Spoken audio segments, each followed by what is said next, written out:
Snap. I hate when stablecoins go off peg. It is the worst, man. Alright, we talk about stablecoins all the time on this channel, but what about that one, that blue one, that circle, the USDC? Everyone is like, oh, this is the safest stablecoin ever. I'm not here saying to get out of USDC. I'm not saying to get out of USDT or any of these other centralized stablecoins or even stablecoins in general.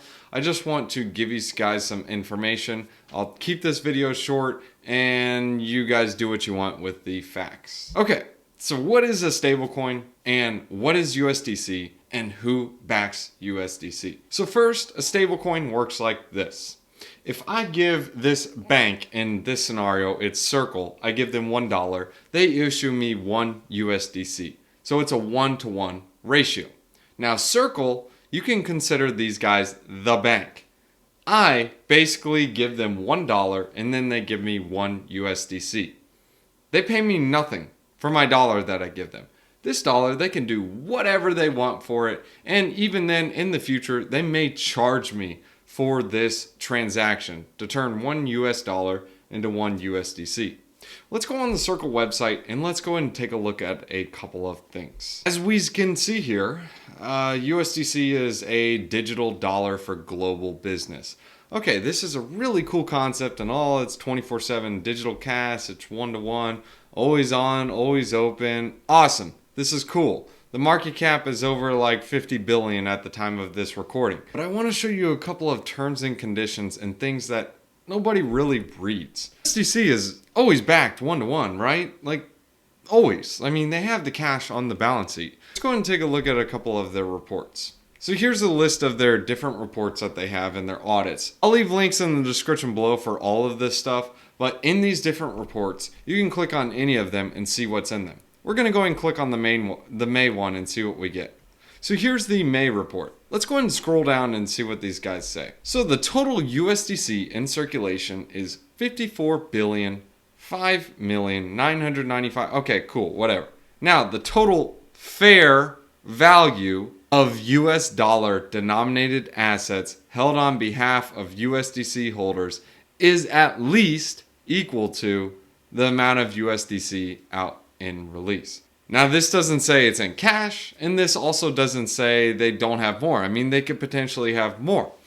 But I want to go back to a couple of other reports. It says the total fair value of denominated assets on behalf of, okay, this is awesome. So even though it says denominated assets in not really specifically cash, hey, at least it's backed 1-to-1. But let's go ahead and take a look at and see what type of investments these guys are making. So this is on the Circle website. This is the Solutions for Banks tab. I'll leave a link in the description below so you guys can check it out. Optimize cash and liquidity. Let's go ahead and read this little blurb. Allocate excess funds into short-term interest rate products that are fully whatever. But let's take a look at the end. Our partner is Genesis Global Capital, a full-service digital asset trading firm. Who the pants are these guys? Well, before we go down to that, let me show you guys. There's 4 stars. Okay, so let's see what these asterisks are. Oh, 4? Okay, learn. Oh, okay, dude, let's take a look at these guys here. Let's see what these guys are. Oh, these guys are GenesisTrading.com. Oh, the same Genesis that faced hundreds of millions in losses as Three Arrows Capital exposure. The same guys that are helping Circle are also invested in 3AC. Oh, the guys who went bankrupt. Oh yeah, those guys who lost billions. Huh.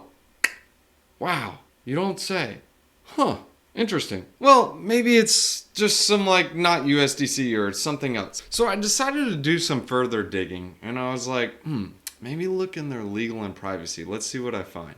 Well, it says Circle does not guarantee that the value of 1 USDC is equal to 1 on other platforms. Okay, that's fine. I get it. I mean, there's forks and whatever.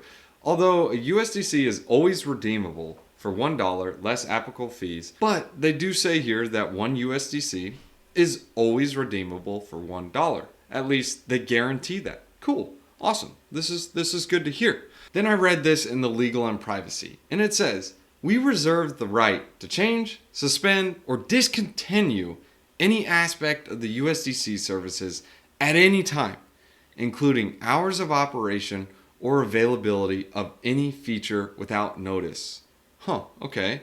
So decline to process any issuance or redemption without prior notice and may limit or suspend your use of one or more USDC services at any time at our sole discretion. So basically what this blurb said here is that Circle, the company behind USDC, at any given time is able to say, nah bruh, sorry, we don't take your USDC anymore and we won't give you cash for it. I mean, you still have USDC though. Good for you.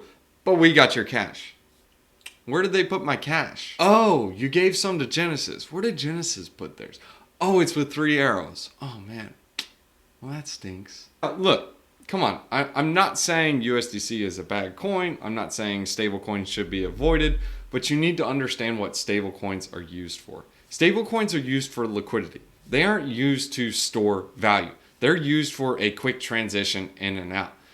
There may be companies, there may be different banks that say, hey, look, we guarantee this peg, but what's to happen if that bank goes out of business?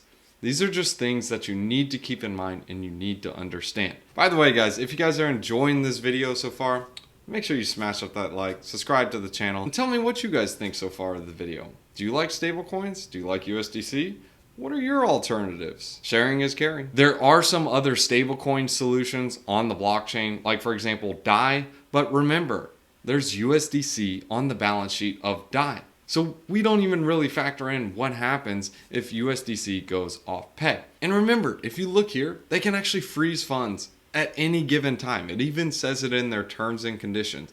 And they even say, look, they can block different addresses. You don't believe me? Go and take a look at their attestation reports. And if you just pick on any random month, I'm just going to pick February 2021 and just show you guys what's up. As you guys can see here, inside the report, it says USDC tokens blacklisted. They literally blacklisted $100,000. Like, I wonder whose wallet address that was. I have no idea. But the point is, these stable coins are as strong as their weakest link. And if your backing for that stable coin is a bank that is guaranteeing it, what happens when that bank goes out of business? Well, that stablecoin issuance goes away. Just like Lehman Brothers, they were too big to fail. Remember when they failed?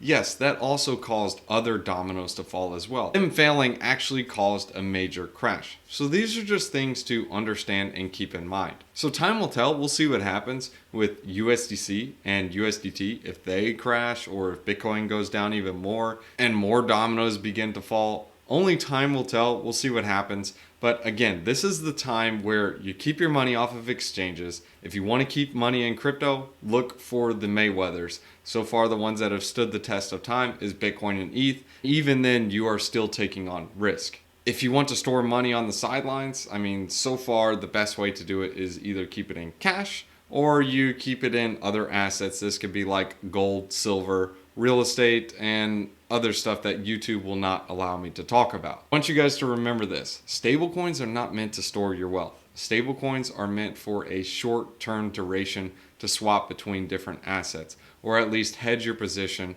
if there is a quick downturn. So you make a quick trade in and out. If you're wanting to stay on the sidelines, the best way to do it is, I hate to say it, but if you're wanting to store in stablecoins, it would be outside of the system. Now, there are some stablecoins that offer better alternatives. These would be like the CDP models. Now, MakerDAO does have a lot of USDC behind it, but there are some other options that have a little bit yet less USDC, and some that have no USDC backing whatsoever. In fact, they're just backed by other assets. Like you have RAI, you have SUSD, and then you even have the other reserve assets like Olympus DAO. But time will tell. We'll see what happens on who will win it out. But these are just things to remember, guys.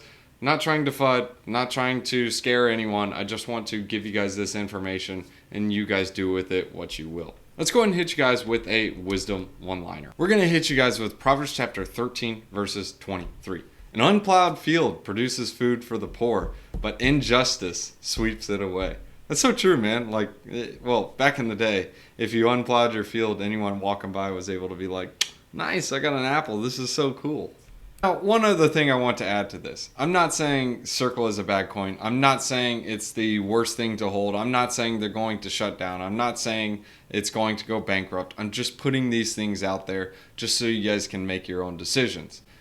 We need a stablecoin in crypto, and it's one of those things that out of the centralized stablecoins, it seems to be the prettiest pig in the pen. Just like I've shared with the DigiSquad members, I'm going to share this with you. Stablecoins are meant for a quick trade. Stablecoins are not meant to store your wealth. They're meant for liquidity, not holding them in there. So just please keep that in mind, guys.